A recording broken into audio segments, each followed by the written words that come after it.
পরিচয় গতকালকে আমাদের মেসেজ ওয়ার্ড করার মাধ্যমে দিয়েছে। আমাদের স্পষ্ট, আমাদের স্ট্যান্ড স্পষ্ট। আমরা বলেছি আমরা যে ডিভাইস ভার্সনে যে আমাদের ফি স্ট্রাকচার দেওয়া হয়েছে সেই ফি স্ট্রাকচারে আমরা পূর্ববর্তী সেমিস্টারে দিব। আওয়াজ হবে, এরা কি একটু বিশ্রাম যদি রুমে থাকে একটু শুনিয়ে দেন। তুমি কে, আমি কে, তুমি কে, আমি কে, তুমি কে, আমি কে, খেপেছে রে খেপেছে, খেপেছে রে খেপেছে। তুমি কে, আমি কে, তুমি কে, আমি কে,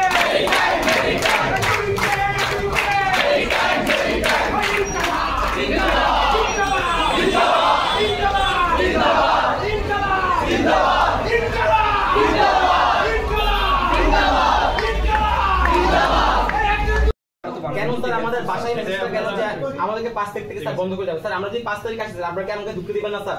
আমাদেরকে কি স্যার ভার্সিটি থেকে বের করে দেওয়া হবে স্যার? আমাকে এখানে না বলে ওই জাস্ট এখানে বললাম স্যার এই বিষয়টা কেন স্যার আমাদের সাথে কেন আগে আলোচনা করব? সেটা বলেন যে কেন আমরা যখন স্মারকলিপি জমা দেই স্যার আমাদের সেখানে কন্টাক্ট নাম্বার দেওয়া ছিল ছাত্র প্রতিনিধিদের। স্যার তাদের সাথে কেন যোগাযোগ করা হলো না স্যার? আপনার কথাটা বলতেছি কেন দেওয়া হলো আমাদের সাথে ডিসকাস না করে। স্যার এক্স্যাক্টলি স্যার আমরা জেনে আছি স্যার, কারণ স্যার প্রফেসর বা রেজিস্ট্রার স্যারের মতামত ছাড়া স্যার জিনিসটা কখনোই অ্যাপ্রুভ হয় না স্যার। তো আমরা সেজন্য আসছি স্যার নতুন জানার জন্য স্যার এক্স্যাক্টলি কোন পয়েন্টে স্যার আমাদের কোনাদের এত আনফেথফুল মনে হলো যে আমাদের কোনারা 5 তারিখের পর স্যার ভার্সিটি ঢুকতে দিবে না, ক্লাস করতে দিবে না।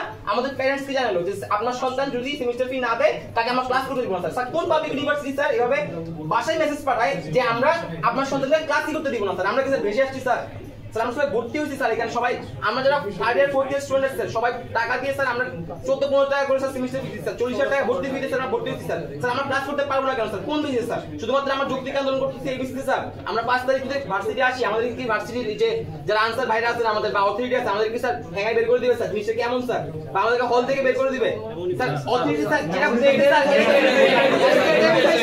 এটাই বুঝুন স্যার। স্যার বিশেষ করে আমাদের নিজে হল প্রভার্স ছিলাম না একটা নিজে হল প্রভার্স ছিলাম স্যার এমনি যায় টাকা দেওয়া তো স্টুডেন্টরা পরীক্ষা শেষ একটু সময় থাকে আর অবস্থা থাকে বাস থাকে স্যার এক্স্যাক্টলি স্যার তো কেন স্যার এটাই তো নরমাল জিনিস বলছি যে আপনারা ওখানে ই করেন কেন মেসেজ দেওয়া হলো সেটা তারা স্যারের কাছে 2-3 বার 4 বার এখানে আমাদের প্রতিনিধি গিয়ে বসেছে। তো প্রত্যেকটা আপনারা একটা কিছু ঘটাবেন তারপর আমরা আন্দোলন করে আমাদেরকে এটাই কি স্যার ভার্সিটি ডেকোরাম? এটাই তো এটা কি ডেকোরাম যে আপনারা কিছু একটা ঘটাবেন তারপর আমরা কথাগুলোই আপনারা ওখানে বলেন। তা আবার তো সেম স্ট্র্যাটেজি বলা না স্যার 10 মাস ধরে সব চলতেছে এটা একটা মাস আমরা যখন করতেছি সেম আপনারা কিছু একটা করতেছেন এটা স্টেপ নিয়ে ফেলতেছেন করে ফেলতেছেন যে আপনারা একটা পর একটা এরকম ভুল মেসেজ দিবেন বা কিছু করবেন সেটা না আমরা বারবার বলবো সেই কথা যখন বলেন স্যার আজকেও স্যার পিএমএল একজন স্যার খুলনা থেকে স্যার ক্লাস নিতে আসলো ওর ক্লাসটা ক্যান্সেল হলো। এলিলিতে স্যার আমাদের একজন ফ্যাকাল্টি 6 ঘন্টা ক্লাস নেয় ওনার ক্লাসটা ক্যান্সেল হলো। আমরা এই একাডেমিক হ্যাম্পারটুকু স্যার আমরা কোন দিকে পোষাবো স্যার আপনি বলেন স্যার? এই ধরনের অযৌক্তিক সিদ্ধান্ত স্যার স্যার আমরা লাস্ট সেমিস্টার বিদায় নেই স্যার। লাস্ট কখন দিয়েছেন? স্যার আমরা লাস্ট 6 মাস আগে। হ্যাঁ 6 মাস আগে সেপ্টেম্বর